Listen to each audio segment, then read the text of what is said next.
South ఇండియాలోనే అతి తక్కువ ధరలకి రత్నాలనందించే ఏకైక సంస్థ 6JVR. బాస్ అనే పదానికి బొట్టు కోసి పేరెట్టిందే ఆయన చూసే.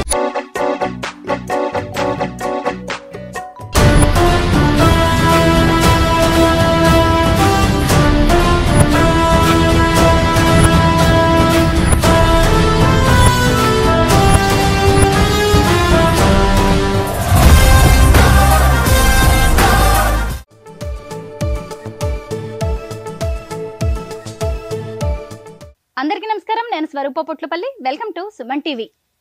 మెగాస్టార్ చిరంజీవి, ఈ పేరులోనే వైబ్రేషన్ ఉంటుంది. ఆయన కోసం ప్రాణాలిచ్చే వీరాభిమానులు కూడా మనం ఎంతో మందిని చూస్తూ ఉంటాం. ఓవైపు చికెన్ షాప్ నడుపుతూ చిరంజీవి చేసే చారిటీ కార్యక్రమాలకు ఆకర్షితులై ఏకంగా వీరాభిమాని పేరుతో సినిమా తీసిన ప్రొడ్యూసర్ రెహమాన్ గారు, అలాగే ఆ సినిమా డైరెక్టర్ రాంబాబు దోమకండ గారు ప్రస్తుతం నాతో పాటు ఉన్నారు. ఈ వీరాభిమాని సినిమాలో లీడ్ రోల్ పోషించింది మరెవరో కాదు, ఫిల్మ్ జర్నలిస్ట్ గా మనందరికీ సుపరిచితులైన సురేష్ కొండేటి గారు ప్రస్తుతం నాతో పాటు ఉన్నారు. ప్రొడ్యూసర్ రెహమాన్ గారు, అలాగే డైరెక్టర్ రాంబాబు గారు. వారిద్దరితో మాట్లాడి మెగాస్టార్ పుట్టినరోజు సందర్భంగా ఈ నెల 22న రిలీజ్ అవుతున్న వీరాభిమాని సినిమా గురించి అనేక విషయాలు తెలుసుకుందాం. నమస్తే రెహమాన్ గారు. నమస్తే. నమస్తే రాంబాబు గారు. నమస్తే మేడం. రాంబాబు గారు, సినిమా టైటిల్ చాలా బాగుందండి, వీరాభిమాని. అసలు చిరంజీవి పేరు ఎత్తగానే మేము వీరాభిమానులం అని చెప్తూ ఉంటారు, కానీ అదే టైటిల్ తో సినిమా తీయాలనే ఆలోచన ఎలా వచ్చింది? ఈ వీరాభిమాని ప్రయాణం ఒక 1.5 year క్రితం మొదలైంది మేడం. ఈ ఆలోచన వచ్చినప్పుడు నాకు అంటే రోజు చూస్తూ ఉన్నాం, రోజు వింటూ ఉన్నాం. కరోనా టైంలో చిరంజీవి గారు చేసిన సేవలు బాగా గుర్తుండిపోయాయి మైండ్లో. అయితే బ్లడ్ బ్యాంక్ కానీ, ఐ డొనేషన్ కానీ, పర్సనల్గా ఇంకెన్నో సహాయాలు కానీ ఇన్ని రకాలుగా చేస్తున్నారు. పైగా మనం ఎంతో ఇష్టపడే వ్యక్తి రోజు తలుచుకుని రోజు ఉండదు, చూడాలి అని అనుకున్న రోజు ఉండదు. సో ఇలా గడుస్తున్న టైంలో ఆయన మన కోసం ఏదో చేస్తున్నారు. ఒక అభిమాని తిరిగి ఆయన కోసం ఏమన్నా చేయాలంటే అదేమై ఉంటుంది? మనం ఏమన్నా చేయగలమా? అసలు ఆయన స్థాయికి మనం ఏమైనా చేయగలగాలంటే అది ఏమై ఉంటుంది అని ఆలోచించి ఒకరోజు ఒక నిర్ణయం తీసుకున్నాను. ఆ ఐడియా వచ్చినప్పుడు చాలా గొప్పగా ఫీల్ అయ్యా. సరే, నేను ఫ్రెండ్స్తో షేర్ చేసుకున్న తర్వాత చాలా మంచి ఐడియా, బాగుంటుంది, దీన్ని మనం డెడికేట్ చేద్దాం. సో తలా కొంచెం పెట్టుకొని మనం చేద్దాం, చిరంజీవి గారి బర్త్డేకి రిలీజ్ చేద్దాం అని చెప్పేసి మొదలుపెట్టామండి. యాక్చువల్గా ఇది లాస్ట్ ఇయర్ బర్త్డేకి రిలీజ్ చేయాలని మేము ప్లాన్ చేసాం, కానీ ఆ సీజీ వర్క్, గ్రాఫిక్స్ వర్క్ ఎక్కువ ఉండడం వల్ల అది ఫైన్ ట్యూన్ చేయడానికి బాగా రావాలని చెప్పేసి అనుకున్న దానికి 4 బడ్జెట్ అయిపోయింది. ఆ టైం కూడా అప్పుడు చేయాలనుకుంటే అది ఈ బర్త్డేకి రీచ్ అయ్యాం మేము. రెహమాన్ గారు, మీ దేవురండి, ఎక్కడి నుంచి వచ్చారు? మాది ముంచుంపుట్ అండి, అల్లూరు సీతారామరాజు జిల్లా. మీరేం పని చేస్తూ ఉంటారు? చికెన్ సెంటర్ నడుపుతూ ఈ సినిమా తీయాలనే ఆలోచన మీకు ఎలా వచ్చింది? ఎందుకంటే చాలా డబ్బులు ఖర్చు అవుతూ ఉంటాయి కదా సినిమా అంటే. ఆలోచన అంటే నాకు దేవుడు అంటే ఇష్టం. చిరంజీవి గారినా మీరు ఇప్పుడు దేవుడు అన్నది? మరి సినిమా స్టోరీ ఏంటో కొంచెం చెప్తారా? సినిమా స్టోరీ అంటే ఐ బ్యాంకు, బ్లడ్ బ్యాంకు చేయడం వల్ల నాకు ఇంప్రెస్ అయింది. అందులో ఆ దేవుడు అంటే నాకు చిన్నప్పటి నుంచి. ఎప్పుడైనా కలిసారా చిరంజీవి గారిని? మీరేం ఏడవకండి, అంత నాకు ఇష్టం దేవుడు అంటే. కలవలేదు, కలవాలని అనుకోలేదు, ఆయనకి ఆలోచన లేదు. నేను ఇలా చేద్దాం అనుకుంటున్నా సార్ అని ఒక ఐడియా ఒక ఫ్రెండ్గా నేను ఆయనకి షేర్ చేసినప్పుడు, నేను కూడా ఉంటాను సార్ దీంట్లో భాగం అన్నారు. ఆయన కూడా నేను ఒక భాగస్వామిగా ఉంటా అన్న వ్యక్తి ఈరోజు ఆయనే కీలకం అయ్యాడు మాకు. అనుకున్న వాళ్ళు కొంతమంది పక్కకు తప్పుకున్నారు, అయినా సరే నేను ఉన్నాను కదా సార్, మీకు ఎందుకు, మీరు చేయండి, మీరు ఎలా అనుకుంటే అది పర్ఫెక్ట్గా రావాలి, దాన్ని మనం ఆయనకి డెడికేట్ చేయాలి. రాంబాబు గారు, ఈ సినిమా స్టోరీని బ్రీఫ్గా చెప్పండి. బ్రీఫ్గా చెప్పాలంటే మేడం, ఒక అభిమానికి ఒక ఆపద ఏర్పడుతుంది. ఆ ఆపద ఏర్పడ్డప్పుడు అది చావు బతుకుల మధ్య ఆ పోరాటంలో ఉంటాడు అతను. అలాంటి సందర్భంలో ఒక రేర్ బ్లడ్ నీడ్ అవుతుంది, ఎక్కడ తిరిగినా దొరకదు. ఆయన శిష్యులందరూ, సురేష్ గారి శిష్యులందరూ తల దానికోసం వెతుకుతూ ఉంటారు, ఎక్కడ దొరకదు. ఒక స్టూడెంట్కి ఒక థాట్ వస్తుంది, నేను తీసుకొస్తానని చెప్పేసి పరిగెడతాడు. పరిగెట్టి చిరంజీవి గారు బ్లడ్ బ్యాంక్ వెళ్ళగానే రెడీగా ఉంటారు, పట్టుకొని వచ్చేసి ఎక్కించేస్తారు. సో తన కోసం తాపత్రయపడే ఒక అభిమాని ఆపదలో ఉంటే ఆ బ్లడ్ బ్యాంక్ నుంచి బ్లడ్ వచ్చి కాపాడితే చిరంజీవి గారు వచ్చి కాపాడినట్టే ఇది నిత్యం ఎంతో మందిని కాపాడుతూ ఉంది. ఇది మనకి ఇలాగే మనకి మన పిల్లలకు కానీ ఇంకా మన నెక్స్ట్ జనరేషన్లకు కానీ ఈ బ్లడ్ బ్యాంక్ అనేది ఇలాగే ఉండాలి. ఇదే కాదు, ఏ బ్లడ్ బ్యాంక్ అయినా ఇలా ఆపదలో ఉన్న వాళ్ళని ఆదుకుంటూ కాపాడుతూ ఉండాలి. ఇది రెహమాన్ గారు, మీ సినిమా బ్రోచర్స్ చూసానండి నేను, చాలా ఇంట్రెస్టింగ్ గా అనిపించాయి, ఎంత కలర్ఫుల్ గా ఎంత బాగున్నాయో. ఇక్కడ ఉన్నది చిత్రగుప్తుడు కదా, అవును మేడం. ఇంతకీ ఈ రోల్ ఎవరు పోషించారు? ఇందులో ఉన్నది ఎవరు? నేనే. మీరేనా? అవును. నిజంగా గుర్తుపట్టేలా లేదండి, ఎంత బాగున్నారో మీరు, అసలు బాగుంది. ఈ గెటప్ మీకు బాగా సూట్ అయింది. ఎందుకంటే రేపు ప్రేక్షకులు కూడా ఇలా నవ్వాలి, బాగున్నారు మీరు అని చెప్పి. మరి మీరు నిర్మాత, నటించాలని ఎలా అనిపించింది మీకు? చేశాను కానీ అది నేను ఇచ్చిన ఐడియా. సరే, నేను ఆయనకి కొంచెం ఉత్సాహం ఉంది అంతేగాని నేను చేయగలనా లేదా, ఎందుకంటే పక్కన అజయ్ ఘోష్ గారితో చేయాలి. అజయ్ ఘోష్ గారి కాంబినేషన్, యమధర్మరాజు క్యారెక్టర్ అజయ్ ఘోష్ గారు. ఆయన ఎలా ఉంటాడు, పెద్ద పుల్లాగా, పైగా ఆయన యాక్టింగ్ ఎలా ఉంటుందో మన అందరికి తెలుసు. ఆయన ఎంత ఈజీగా చేస్తారో, ముందు ఆయన పక్కన నిలబడి దాన్ని మ్యాచ్ బ్యాలెన్స్ చేయాలంటేనే కష్టం. అటువంటిది ఒక కొత్త ఆయన పక్కన నించో పెట్టడానికే కష్టం, ఆలోచనకే భయపడ్డారు. లేదు సార్ మనం చేద్దాం, మీరు చేయగలరు, పర్ఫెక్ట్ సెట్ అవుద్ది. అల్లూరు రామలింగయ్య గారి తర్వాత మళ్ళీ మీకు మీ పర్సనాలిటీకి ఆ క్యారెక్టర్కి అంత పేరు వస్తుంది, నన్ను నమ్మండి అని చెప్పేసి నేను బలవంతంగా ఇచ్చాను. 4 డబ్బులుంటే సినిమా తీయొచ్చు కానీ యాక్షన్ అంత ఈజీ కాదండి. ఎందుకో నాకు ఇది చూడగానే మీరు చాలా బాగా చేస్తుంటారు అనిపిస్తుంది. బ్రహ్మాండంగా చేశారు. యమధర్మరాజు గారు, అజయ్ ఘోష్ గారు. అజయ్ ఘోష్ గారు మా బాబాయ్. మీ బాబాయా? మంచి యాక్టర్ అండి, బాబాయ్ అని పిలుస్తాను. కాస్టింగ్ కూడా బాగా చేసినట్టున్నారు మీరు. మంచిగా సురేష్ కొండేటి గారు. మేము తృప్తి పడేలాగా చేసుకున్నాం, మాకు ఇష్టం వచ్చినట్టు. అంతేనా? అంతే మరి. చిరంజీవి గారిని ఎంత ఇష్టపడతామో అది ఆయనకి తగ్గ స్థాయిలో ఉండాలని చెప్పేసి మా శక్తికి మించి పట్టుకురావడం పెట్టడం. సురేష్ కొండేటి గారిని ఎందుకు సెలెక్ట్ చేసుకున్నారు? నేను నాలాగే నా ఐడియాని ఇష్టపడాలంటే నాలాగే ఒక అభిమాని అయితేనే దాన్ని కరెక్ట్గా ఉంటుందని నేను ఫస్ట్ ఆలోచించానండి. నాలాగే చిరంజీవి గారికి వీరాభిమాని ఎవరుంటారు అని చాలా రోజులు ఆలోచించాను. ఒక ఆర్టిస్ట్ని ఎవరినైనా తీసుకొచ్చి పెట్టచ్చు, అభిమానిగా యాక్ట్ చేయంటే ఎవరైనా చేస్తారు, కానీ రియల్ లైఫ్లో కూడా తను అభిమాని అయ్యి ఉండాలి అని చెప్పేసి ఆలోచించి సురేష్ గారికి వెళ్ళి చెప్పాను, టైం తీసుకొని చేద్దాం, బిజీ ఉన్నా చేద్దాం అని చెప్పేసి ఎన్నిసార్లు చాలా కాలం అడిగిన తర్వాత లాస్ట్కి వన్ ఫైన్ డే సరే మంచి కాన్సెప్ట్ చేద్దాం, అభిమానుల కోసం ఇది అభిమానుల్లో ఒకటిగా మనం చేద్దాం, బాగుందని చెప్పేసి ఒప్పుకున్నాం. రెహమాన్ గారు మీరు చెప్పండి, మీ మాటలు వినాలని ఉంది నాకు. చెప్పండి మేడం.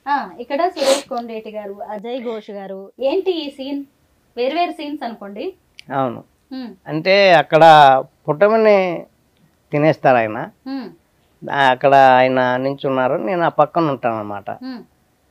ఈ చేసింది ఎవరు అనేది దాన్ని నేను చూపిస్తాను, ఆ యముడు తనపై విరిచికి పడతారు చేసిన తప్పని.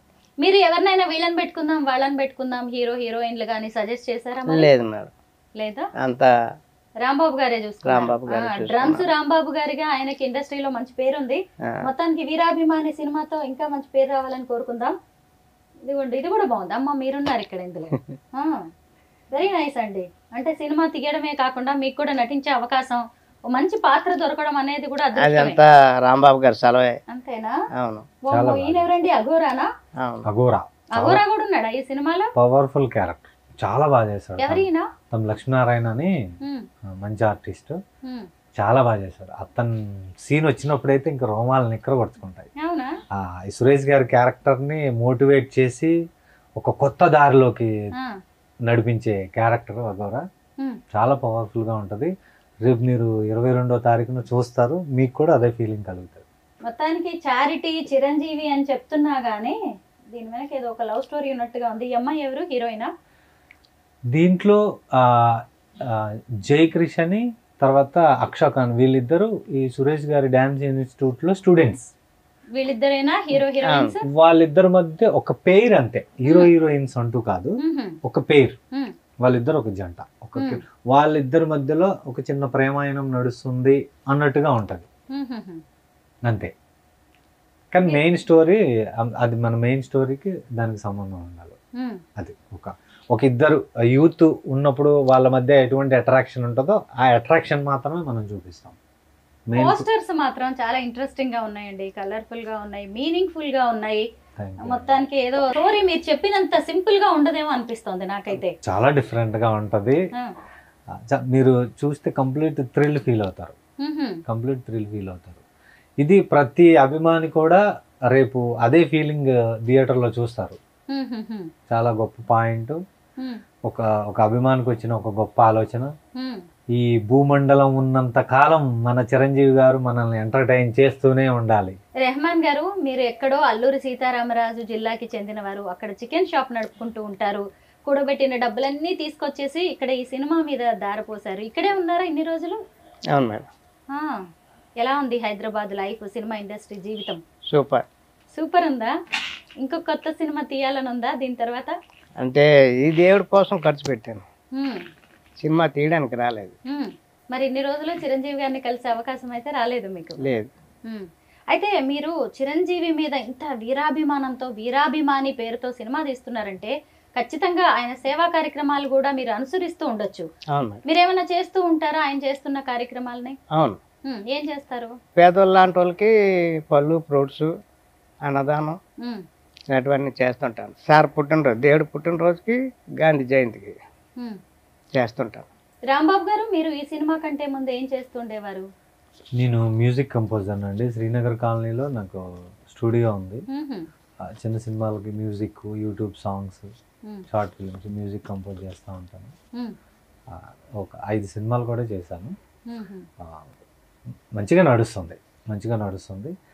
నాకు కరోనా టైంలో చాలా ఎంతోమంది, అంటే ప్రపంచం అంతా అతలకుతలం అయిపోయింది. ఎస్పెషల్లీ మనం ఇండస్ట్రీని చాలా దగ్గర నుంచి చూసాము. అలాంటి సందర్భంలో మన ఇంటికి ఒక 2-3 నెలలకి సరిపడా దానా మన ఇంటికి చేరిపోతే ఏదో ఆకాశం వైపు చూస్తున్న మనకి పులిహార పొట్లం పడ్డట్టు ఒక 2-3 నెలలకి సరిపడా ఒక దానా మన ఇంటి ముందుకే వచ్చి దొరికితే ఎలా ఉంటుంది? అది పంపించింది ఎవరు తెలవకపోతే ఓకే, తెలిస్తే ఎలా ఉంటుంది? ఆ వ్యక్తిని ఎలా అభిమానిస్తాం? అలాంటి అభిమానంలోంచి వచ్చిన ఆలోచన అండి. రేపు 22న అభిమానులంతా దీన్ని డబ్బులు పెట్టి కాదు, ఫ్రీ షో మేడం, డబ్బులు పెట్టి కాదు, ఫ్రీ షోనే. ఎందుకలా ఫ్రీ షో? ఇది కూడా చారిటీయేనా? ఇష్టం అంతే. ఎక్కడెక్కడ రిలీజ్ చేయబోతున్నారు?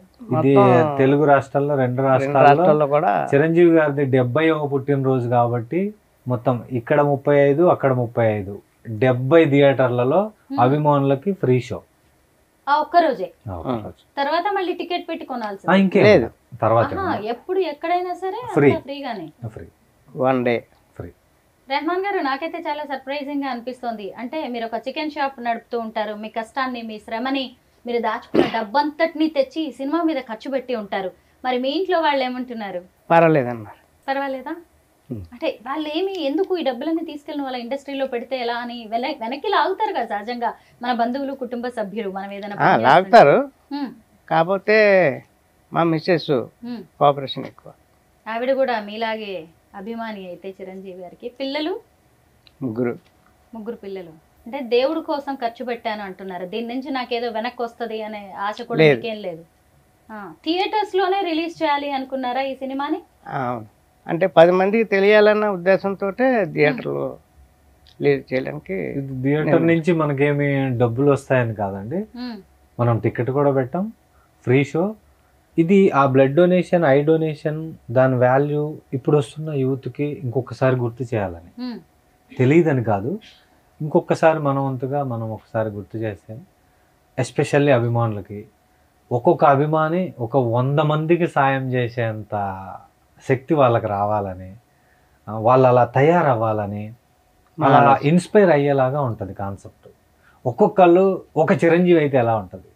ఒక చిరంజీవి గారే ఇంతమంది అభిమానులకి ఇన్ని చేస్తుంటే అభిమానుల్లో ఒక 10 మంది అభిమానులు ఒక చిరంజీవి గారి లాగా ఇటువంటి సేవ మొదలు పెడితే ఎలా ఉంటుంది, ఒక 100 మంది అభిమానులు చిరంజీవులు అయితే ఎలా ఉంటుంది, ఆ మోటివేషన్ నింపడం ముఖ్య ఉద్దేశం. చిరంజీవి గారి అభిమానులు ఒక్కొక్కళ్ళు ఒక్కో రకంగా తమ అభిమానాన్ని చాటుతూ ఉంటారు. మీరేమో సినిమా తీసి ఆయన మీద అభిమానాన్ని చూపిస్తూ ఉన్నారు, అంతే కదా? అవును మేడం. రాంబాబు గారు, మీరు చాలా కాలంగా ఇండస్ట్రీలో ఉన్నారు. ఇండస్ట్రీ ఎలా ఉంది ఏంటి, అసలు జనం సినిమాలు చూడడానికి థియేటర్స్కి రావాలంటే కూడా ఆలోచిస్తున్నారు. పెద్ద హీరోల సినిమాలకు వెళ్ళడానికి కూడా టికెట్ ఇంత ఖర్చు అవుతుంది అని కూడా ఆలోచిస్తున్నారు. మీరేమో ఫ్రీగానే ఇస్తున్నారు. మీ నమ్మకం ఏంటి? దీని మీద కథను నమ్ముకునే మీరు ముందుకెళ్తున్నారా? ఇది ఒక గొప్ప పాయింట్, ఒక గొప్ప వ్యక్తి మీద తీసిన ఒక గొప్ప సినిమా. సో దానివల్ల ఖచ్చితంగా ఇది నేను ఎక్కడ పెట్టినా అది గొప్పదే అవుతుంది. నేను యూట్యూబ్లో రిలీజ్ చేసిన, థియేటర్లో రిలీజ్ చేసిన, రేపు ఖచ్చితంగా దీనికి 10 మందికి 9 మంది ఖచ్చితంగా మార్కులు వేసి తీరుతారు. పాస్ మార్కులు వస్తే చాలు మాకు. ఇది పాస్ మార్కులు వస్తే చాలు. దాంతో మాకేం విజయాలు కిరీటాలు నింపాల్సిన పని లేదు. 10 మందికి తెలిస్తే చాలు. ఆ 10 మందిలో ఒక్కళ్ళు ఇన్స్పైర్ అయితే చాలు. మీరు ఎప్పుడైనా బ్లడ్ డొనేట్ చేశారా? బ్రహ్మాండంగా. ఎన్నిసార్లు చేశారు? ఫస్ట్ టైం లాస్ట్ ఇయర్ చేశాను. రామ్ చరణ్ గారి బర్త్డేకి చేశాను. మళ్ళీ రేపు చిరంజీవి గారి బర్త్డేకి మా టీం అందరం కలిసి చేస్తున్నాం. రక్తదానం చేయమని మీరు చెప్తూ ఉంటారా అండి? అవును మేడం, చెప్తాను. ఓకే, రెహమాన్ గారు, ఫైనల్ గా మీరు ఏమైనా చెప్పాలనుకుంటున్నారా? ఆయన దగ్గర పెద్ద చరిత్ర ఉంది. ఏంటవి మీరే చెప్తూ పోండి. వాటికి సంబంధించిన స్టోరీ ఏదో ఫ్లాష్ బ్యాక్ గట్టిగానే ఉన్నట్టుంది. ఇది 4 రోజులు కష్టపడ్డాను మేడం. దేనికి? ఆ టీషర్ట్ మీద చిరంజీవి గారి బొమ్మ ఉంది. ఓహోహోహో. ఆ టీషర్ట్ కొనుక్కోవడానికి నెల రోజులు పనిచేస్తే 5 రూపాయలు, నెల రోజులు పనిచేసి ఆ డబ్బు తీసుకొచ్చి 5 రూపాయలు పెట్టి ఆ టీషర్ట్ 40 సంవత్సరాల క్రితం 5 రూపాయలు పెట్టి ఆ టీషర్ట్ వేసుకొని ఫోటో దిగి ఇప్పటి వరకు దాచుకున్నాడు. మీరేనా? ఎంత ఏజ్ లో ఆ ఫోటో? 13 సంవత్సరాలు. 13 ఏళ్ల వయసులో. ఇంకా ఏవో ఫొటోస్ ఉన్నట్టున్నాయి. దేవుడు పుట్టినరోజుకి ఊర్లో సేవా కార్యక్రమం. మీరు ఎక్కడా చిరంజీవి గారిని చిరంజీవి అని కూడా అనట్లేదు, దేవుడు అంటున్నారు. అంటే మీ జీవితంలో మీకు తెలిసిన దేవుడు ఆయనే అనుకుంటా. ఇదేంటండి? అదే సేవా కార్యక్రమం. మీ ఊర్లో అంతా అక్కడంతా కూడా ఎక్కువ ఏజెన్సీ ప్రాంతం కదా? అవును మేడం. గిరిజనులని వాళ్ళని కలిసి మీరు ఏదో ఒక సేవ మీ వంతుగా చేస్తూ ఉంటారు. బట్టలు ఇస్తుంటాం. అక్కడ మాటలకే పరిమితం కాలేదు మీరు. ఆయన చేస్తున్న సేవా కార్యక్రమాలకు ఆకర్షితులై మీరు కూడా ఆయన బాటలో నడుస్తూ మీరు కూడా సేవా కార్యక్రమాలు చేస్తూ ఉన్నారు. బాగుందండి. మేము కూడా ఎంతో మంది అభిమానులను చూసాము. మీలాంటి అభిమానులను చూడడం మాకు సంతోషంగా ఉంది. అయితే ఎంత అభిమానం ఉన్నా మనకి మన కుటుంబం అనేది కూడా ముఖ్యం. మీరు త్వరలోనే చిరంజీవి గారిని కలవాలని, మీరు వీరాభిమాని సినిమా జనాల్లోకి వెళ్ళాలని, ఆయన చేస్తున్న సేవా కార్యక్రమాలు మీ సినిమా ద్వారా మరింతగా అభిమానుల్లోకి వెళ్ళాలని మేము కోరుకుంటున్నాం. వీలైతే నేను కూడా చూస్తాను మీ సినిమా ఫ్రీగా. తప్పకుండా. ఈ సినిమాకు వర్క్ చేసిన ప్రతి టెక్నీషియన్ కూడా దీంట్లో డబ్బులు పెట్టి పనిచేశారు. ఆర్టిస్ట్ కొనడానికి డబ్బులు కావాలి, నా దగ్గర లేవంటే నేను ఇస్తాను సార్, కొనేయండి, చేసేయండి, వర్క్ కంప్లీట్ చేయండి ఫాస్ట్గా. చేసిన ప్రతి వాళ్ళు కనీసం ఒక 100 మంది మెగా అభిమానులు కలిసి తయారు చేసింది ఇది. గ్రేట్. ఒక మంచి పని చేస్తున్నామంటే 10 మంది ముందుకు వచ్చి చేయి కలుపుతారు కదా, అలా మీ సినిమా తయారైనట్టు. అసలు ఫస్ట్ రెహమాన్ గారికి, సాంబశివరావు గారికి, మన దర్పల్లి ప్రవీణ్ కుమార్ గారికి, వీళ్ళందరూ నాకు సపోర్ట్ చేశారు. ఫస్ట్ వాళ్ళకి థ్యాంక్స్ చెప్పాలి. ఇది ఇప్పుడు ఈ సినిమాని నిన్న మేము కన్నడ శివరాజ్ కుమార్ సార్ని కలిసాము. చిరంజీవి గారికి కన్నడలో కూడా ఫ్యాన్స్ ఉన్నారు. ఆ అభిమానుల కోసం ఈ సినిమా ట్రైలర్ని నేను మన శివరాజ్ కుమార్ సార్తో రిలీజ్ చేయించాను. రేపు అది కూడా చూపిస్తాను, ఆ వీడియో కూడా రిలీజ్ చేస్తాను. స్వామినాయుడు గారి సపోర్టు ఇంకా మరోలేంది. ఆయన ఈ టైంలో నాకు ఆయన దేవుడిలాగా సపోర్ట్ నిలిచారు. ఆయన వల్ల రేపు నేను దీన్ని థియేటర్లో కూడా రిలీజ్ చేయబోతున్నాను. అందరూ ఫ్రీగా చూసి వారి అభిప్రాయాలు షేర్ చేస్తే చాలు. గొప్ప సాహసం చేశారు. చిరంజీవి వీరాభిమాని అని చెప్పుకోవడమే కాకుండా ఆ పేరుతోనే సినిమా తీసి మరో 10 మందికి ఆయన సేవా కార్యక్రమాలను చేరవేయడానికి మీరు చేసిన ప్రయత్నం అనేది గొప్పది. ఈ ప్రయత్నం ఫలించాలని మేమందరం మనస్ఫూర్తిగా కోరుకుంటున్నాం. Thank you so much and all the best Rehman garu and Rambabu గారు. చిరంజీవి గారు ఇలాంటి వీరాభిమానులకి ఒక్కసారి మిమ్మల్ని కలిసి చూసి మాట్లాడి మిమ్మల్ని టచ్ చేసే అవకాశం కల్పించాలని కూడా మేము కోరుకుంటున్నాం. సుమన్ టీవీలో మీ పర్సనల్ అండ్ బిజినెస్ ప్రమోషన్స్ కోసం కింది నెంబర్కి కాంటాక్ట్ చేయండి.